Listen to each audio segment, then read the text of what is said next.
ఇది ఎందుకోసం చేస్తున్నామంటే ప్రతి ఒక్కరి పేషెంట్స్లో పబ్లిక్లో కానీ మనకి కిడ్నీ జబ్బుల గురించి అవేర్నెస్ క్రియేట్ చేయడం కోసం చేస్తున్నాము. ముఖ్యంగా మనకి డయాబెటిక్, హైపర్ టెన్షన్, కార్డియాక్ జబ్బులు ఉన్న వాళ్ళందరిలో ఏంటంటే ఈ కిడ్నీ జబ్బులకి తొందర వచ్చే అవకాశం ఉంటుంది. ఇప్పుడు మనకి తీసుకున్నటువంటి ఆహార అలవాట్లు కానీ ఇప్పుడున్నటువంటి ఫుడ్ అడల్టరేషన్ వీటన్నిటి వల్ల ఏంటంటే కిడ్నీ జబ్బులు అనేవి పెరిగిపోతున్నాయి. ఆల్మోస్ట్ మనకి పాపులేషన్లో 20-30% ఆఫ్ ద పాపులేషన్ ఆల్మోస్ట్ చాలామందికి వివిధ రకాలైన కిడ్నీ జబ్బులు కానీ కిడ్నీకి సంబంధించినటువంటి స్టోన్స్ కానీ ఇతరత్ర ప్రాబ్లమ్స్తోనే సఫర్ అవుతున్నారు. సో వాళ్ళందరికీ మనం అవేర్నెస్ కల్పిస్తున్నాం.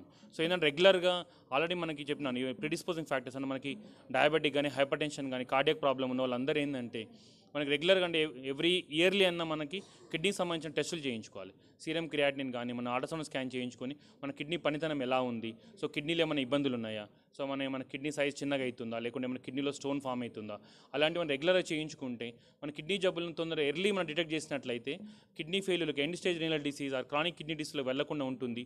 సో పేషెంట్స్ మన డయాలసిస్, ట్రాన్స్ప్లాంట్ స్టేజ్కి వెళ్లకుండా ఉంటుంది. సో మనం ముందు జాగ్రత్తలు తీసుకోవాలి. ఇంకోటి ఏంటంటే హెల్దీ లైఫ్ స్టైల్, మంచిగా రెగ్యులర్ ఎక్సర్సైజ్ చేయడం కానీ మనకి నాన్ వెజిటేరియన్ డైట్ అని తగ్గించాలి. ఎక్కువ ప్రోటీన్ డైట్ అనేది తక్కువ కొంచెం లిమిటెడ్గా తీసుకోవాలి. ఎక్కువ వెజిటేరియన్ డైట్ తీసుకున్నట్లయితే మనకి ఫ్యూచర్లో కూడా మనకి కిడ్నీ ఇబ్బందులు అనేవి రాకుండా ఉంటాయి.